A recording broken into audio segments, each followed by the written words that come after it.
Bonjour les gens, ici Sally. Non. Ici Nikami et bienvenue dans cette nouvelle réaction vidéo. Oui, je sais, Halloween s'est passé, mais vu que je l'ai pas fêté, je me rattrape. Nous allons donc nous attaquer au 3e épisode de la saison 5 de SLG.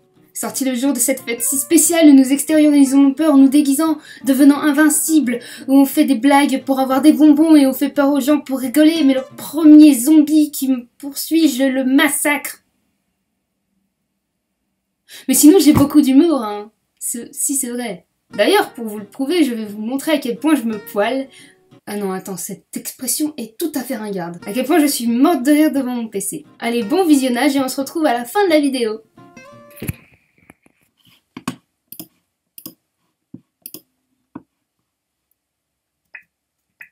Je m'appelle Maître Panda, et ça c'est moi, il y a 6 ans. Zappant de chaîne en chaîne entre une télé-réalité bidon, un jeu questions-réponses abrutissant, des informations volontairement effrayantes, le tout entrecoupé du fameux temps de cerveau disponible. Est-ce que j'ai accepté l'échec? Ouais, tous. Du message le plus subliminal au placement produit le plus ostentatoire, j'étais devenu un véritable homme sandwich. 6 ans plus tard, c'est moi qui vends le temps de cerveau disponible. Est-ce que je regrette ce que j'ai fait? Pas du tout. Salut à tous et bienvenue pour ce nouvel opus de Ah, j'adore ce t-shirt. Avec plein de sauce, dégoulinant de gras, cuisiné par de petits enfants aux Philippines. Ouais. Voilà, wow. Cheese. Pourquoi vous faites des sandwichs? On a le McDonald's des appui en otage, gros. Non, j'appelle les flics. Allô, c'est la police. Ton chapeau est ridicule. Ridicule. Vous pouvez inscrire votre mioche dans une sorte de camp de vacances géré par la multinationale. On y apprend à être gros et malade? Non. Pauvre et exploité. Ouais, comme l'explique leur site officiel McDo Philippines, les enfants de 6 à 12 ans peuvent participer à ce programme d'été qui dure 5 jours. Grâce au stage, les enfants pourront apprendre, je cite, l'importance du dur labeur, du travail d'équipe et de la discipline. Une espèce de service militaire pour les gamins. Attends, garde à vous. Qu'est-ce qu'on va faire aujourd'hui?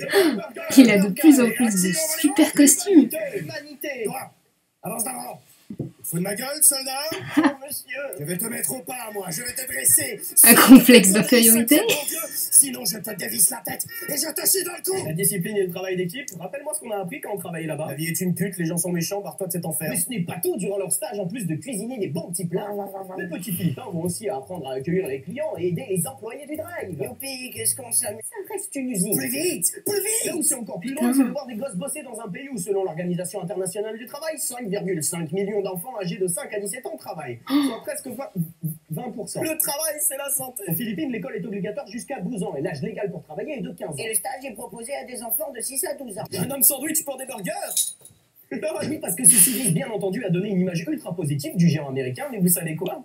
Les parents payent pour ça. Je suis un génie, mais 595 pesos philippins pour inscrire votre enfant, soit 10 euros. Le salaire moyen en Philippines étant de 160 euros, je vous laisse imaginer à quel point c'est cher. donc les parents payent pour faire eux-mêmes de la pub à McDo. Oh, génie, monsieur! C'est pas un stage pour apprendre. Mais il y en c'est aura du bourrage de plus crâne après légalisé. des postes à McDo tellement il y aura C'est plus de futur place. client McDonald's nous prouve encore une fois que multinational ne rime pas avec morale. Ça faisait longtemps que j'avais pas mis ce chapeau, Tommy. Mais pourquoi d'un côté l'alcool est interdit au moins 18 ans alors qu'un enfant de 3 ans peut se gaver de viande qui n'en est pas et de frites reconstituées? On n'oblige personne à acheter nos produits. Tu me prêtes ta trottinette? J'ai toujours rêvé d'en faire. Oh, mais je croyais que tu pouvais pas en faire. Mais non, quelle idée, ma chérie. Je ne vais pas laisser l'ostéoporose me priver des plaisirs de la vie. Par la chaîne Tous sur Le l'ostéoporose. saccharose. Non, ça c'est du sucre. Le laurier rose. Non, ça c'est une plante. La psychonévrose. Non, ça c'est nous. L'ostéoporose, c'est cette maladie qui transforme la structure des os en éponge, en émental ou en tout autre truc avec des trous partout. Ça te transforme en porno. Et comme vous pouvez l'imaginer, pour nous mammifères vertébrés, ça peut être légèrement handicapant. Heureusement, je suis obligé de raconter un truc que tout le monde a vécu pour faire rire. Ouais. Mais revenons à notre publicité, je suis désolé de vous dire ça, mais elle ressemble à l'enfant qu'aurait pu avoir Plus belle la vie avec Groland. Et c'est quoi cette gamine impertinente qui répond à sa grand-mère? Tu me prêtes ta trottinette? Oh, mais je croyais que tu pouvais pas en faire. Et t'es qui pour dire ça? Ton médecin? Hein, t'es Mais qui? non, quelle idée, ma chérie. Hein, quelle Je idée? ne vais pas laisser l'ostéoporose me priver des plaisirs de la vie. Oh, ce qu'elle lui a mis! Quel cul la gueule à coups de trottinette! Mais vous êtes des monstres! Mais au lieu d'une correction physique vintage, mamie vole la trottinette et oblige la gamine à se taper 350 pages d'orgueil et préjugés. C'est qui le monstre maintenant? Mamie. C'est pour ça que votre croissance économique est si basse. Par ailleurs, quand je vois cette scène, j'ai un véritable bug de cerveau. Tu veux qu'on rentre? Qu'est-ce qu'elle veut nous faire passer comme émotion? Qu'est-ce que vous voulez dire, madame? Je vais te défoncer, petite conne. Tu veux prendre du crack avec mamie? Tu connais Michel Drucker? Je viens de me le taper derrière ce buisson. Ça me rend fou, je comprends pas ce visage. Je connais bien une personne qui peut nous aider. Permettre de comprendre l'expression d'un visage. De toute façon, à la fin de la vidéo, mamie se barre en mode hashtag YOLO et ils ont décidé de cette musique électronique. J'ai toujours rêvé d'en faire. Je ne vais pas laisser rester pour moi, je vais pris des bêtises. Désormais, j'ai envie de voir.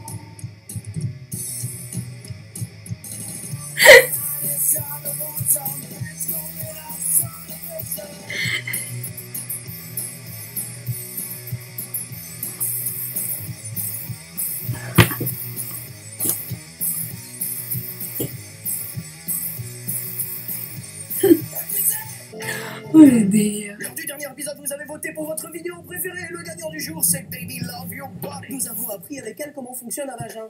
C'est l'heure de l'épisode 2. Attention, cette chanson est déconseillée aux moins de 12 ans. Baissez le son si vos parents sont juste à côté.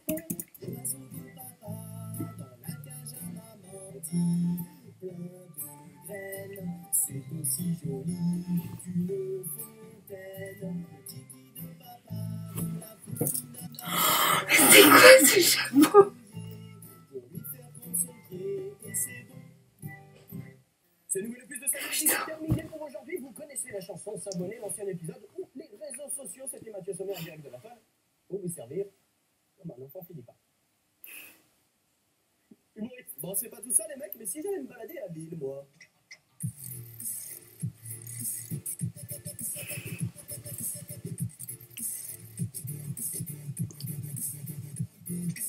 N'importe quoi.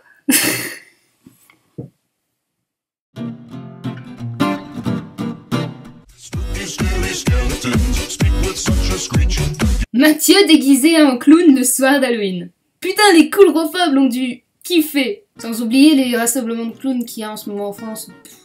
On en parlera une autre fois. Sérieusement, je suis étonnée par la large palette de costumes qu'a Mathieu. T'es sponsorisé par la fête ou quoi? Yeah! J'aurais bien éclaté de rire. Mais le souci, c'est qu'il était minuit et que je devais faire le moins de bruit possible. Quitte à parler de ma vie d'ailleurs, je peux même vous dire que j'ai regardé cette vidéo en rentrant du travail. Et moi aussi, je bosse dans la restauration, donc ça m'a fait bizarre. Cela dit, je ne suis pas en train de vivre ce qu'a vécu Mathieu. Je travaille pas dans une firme internationale. Et je suppose que travailler dans ce genre d'endroit, ça doit pas être très drôle, contrairement à ce qu'ont l'air de dire les pubs. Quand je bosse à McDo, je peux obtenir un diplôme, youpi! Au final, cette première vidéo ne m'a pas vraiment fait rire. Elle m'a plutôt choquée. Mais bon, c'est bien le principe de SLG, non? Mais ce qui est choquant. Alors oui, j'ai lu aussi quelques commentaires sur YouTube qui disaient, en gros, que Mathieu avait la critique facile sur le capitalisme américain alors qu'on est baigné dedans. Oh là là, Mathieu a un Mac. Ben, moi je suis pas forcément d'accord avec tout ce que dit Mathieu. D'ailleurs, c'est pour ça que j'ai eu du mal à me mettre à SLG. Surtout la partie où il compare la bouffe à de l'alcool. J'ai pas compris. Comme j'ai toujours dit, pour regarder Salut les geeks, il faut avoir l'esprit ouvert. Grand ouvert. Ce qu'il faut comprendre, c'est que Mathieu a un côté très cynique. Il dresse une putain de caricature, enfin vraiment très grossière, ça se voit, de ce qu'il commente. Il montre du doigt ce qui lui déplaît et après il y fout un gros coup de pied, quoi. Et je dis bien ce qui lui déplaît. Mathieu n'est clairement pas objectif dans ce qu'il dit. Il ne prétend pas non plus qu'il détient la vérité et que tout le monde doit partager son opinion, il le dit bien. C'est l'avantage d'ailleurs de YouTube. Si une vidéo vous plaît pas, vous n'avez qu'à zapper. Pour la deuxième vidéo, je voyais vraiment pas ce qu'il y avait à analyser, mis à part le mauvais jeu de la gamine. Et là, t'as Mathieu qui débarque en portant une robe Forever 21, mieux que tu ne pourras jamais la mettre toi-même. C'est pas logique que les robes lui aillent mieux à lui qu'à moi. Et YOLO, je vais me balader dans la rue habillée comme ça avec une trottinette et je suis tellement sexy que toi-même tu peux pas tester, même avec une perruque à la con, une gueule de déterré, bordel! Tu veux quoi, Mathieu? Qu'on ait une crise cardiaque? Je vous parle même pas de l'instant panda. J'ai dû baisser le son parce qu'il était minuit et que ma petite sœur de 6 ans dort dans la chambre à côté. Mais sinon, je l'aurais grave chanté cette chanson. L'oiseau de papa dans la cage à maman s'amuse à la picorer pour la faire chanter, c'est bon. Mathieu Sommer détruit mon innocence. Donc j'aurais peut-être pas tout chanté, comme l'a dit Angel MD, qui est juste le meilleur fan des SLG de tous les temps, et vraiment trop vulgaire. Évidemment que Mathieu n'a pas vraiment copié sur Baby Love Your Body et que ça ne pouvait pas être l'épisode 2. Enfin, si tu regardes bien l'émission, elle est tout en subtilité, en finesse, enfin, plutôt en sous-entendu, quoi. Ça reste un programme pas suffisamment bien pensé pour les enfants. Exactement comme le fait Mathieu avec cette parodie. Pas de retour du docteur Frédéric, et comme le dit un de mes auteurs préférés, pas de nouvelles. Pas de nouvelles. Cela dit, depuis, Mamie Sommet a disparu. Peut-être qu'elle s'est fait enlever par le docteur Frédéric. Ou bien, si ça se trouve en fait, Mamie Sommet est une des personnes qui a été envoyée pour retrouver Mathieu. Ça pourrait même être lui, déguisé en grand-mère, ce qui renforcerait mon hypothèse du jumeau maléfique. Du coup, il est reparti dans l'asile pour préparer son plan machiavélique qui consiste... Ou alors... Voilà, j'espère que comme moi, vous avez aimé cet épisode de Salut les Geeks. J'espère aussi que vous avez passé un bon Halloween et que sinon, vous pourrez toujours vous rattraper à la Zombie Walk. Et si vous préférez vous déguiser en Pikachu, n'oubliez pas que c'est bientôt Paris Manga et que notre malade mental préféré y sera. Je croise les doigts pour avoir une dédicace et lui demander si un jour il fera une analyse de Don't Hug Me I'm Scared ou de Charlie Lycom. Non, non, vous n'avez pas envie de savoir ce que c'est.